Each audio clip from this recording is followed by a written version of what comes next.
Hey everybody, Greg Rice here in the Bucket, Pawtucket, Rhode Island. And what do you do when your contractor is not finishing, right? They're dropping the ball, they're ignoring you, they're doing half-assed jobs. What do you do? How do you get that done? How do you get the work finished? Well, let's talk about it.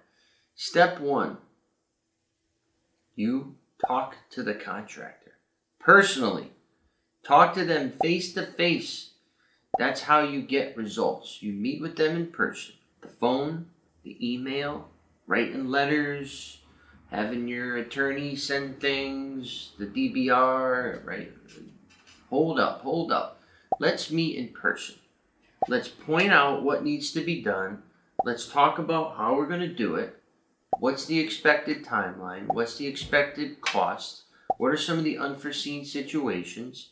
Let's hammer it down, right? That is step one. If they're not receptive, if they're not giving you the product that you want, you do a little reset, you take them to the property, maybe you go out for dinner, go out for lunch, reset the relationship is step one. Step two, if they're not still following through, what you should do is withhold the payment. Withhold the payment accordingly, however. So if they've done work, right? Say this is a turnover. It includes debris removal, painting, appliances, counters, cabinets, and they've done the debris removal, pay them for that, 100%. Do not antagonize or create an issue that needs, that we don't need fuel to the fire here.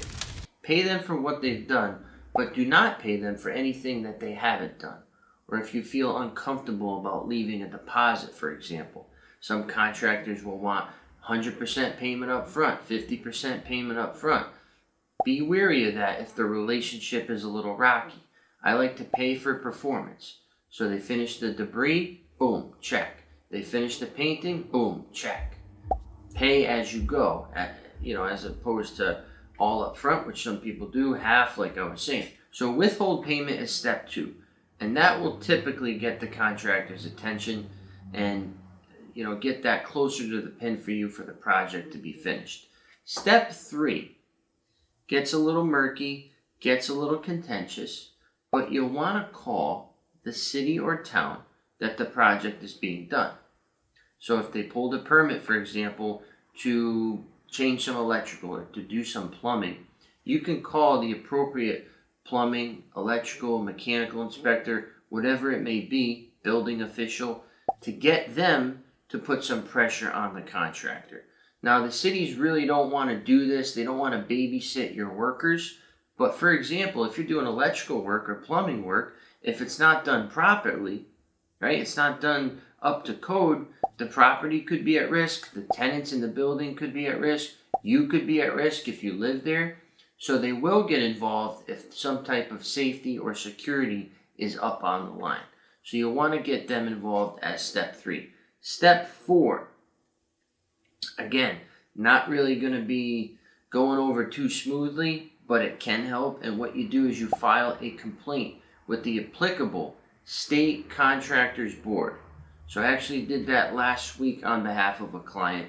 He paid a landscaper over $10,000 to do some tree removal, some landscape stone work, mulching, all this stuff, right? And the worker did about maybe $2,000 worth of the work, and he hasn't been at the site for over a month. So my client said, Greg, what do I do? I said, we're going to file a board complaint. So we file it online. The state assigns a caseworker. They review the contract, the payments to date. They contact that contractor, they contact the homeowner, they view the site, and they put it all together, and then they'll come up with a plan of action. But like I said, step one is your best bet. Try to work it out amongst yourselves. And if you can't, for example, you just say, hey, listen, refund me this, or just stop here, I'll finish the rest. Try to end that relationship amicably in step one. If that's not working, step two, hold back that money. Step three, get the city or town involved. And then step four is get the state involved. All right, and if you get the state involved, you're talking weeks and months maybe even longer, depending on what's going on. So you want to be careful about that, because if you need something done right away, days and weeks, especially if you're a homeowner or landlord and you need it back on the market, step 4 is not really going to be quick turnaround for you. So I'm very weary of you using that option unless, again, step 1, 2, and 3 have been exhausted. Hope that gets your project closer to the finish line. And if you have any questions, any feedback, let us know.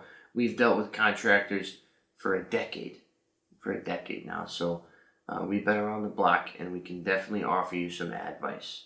Once again, Greg Rice here in the bucket, your property and your contractor managed.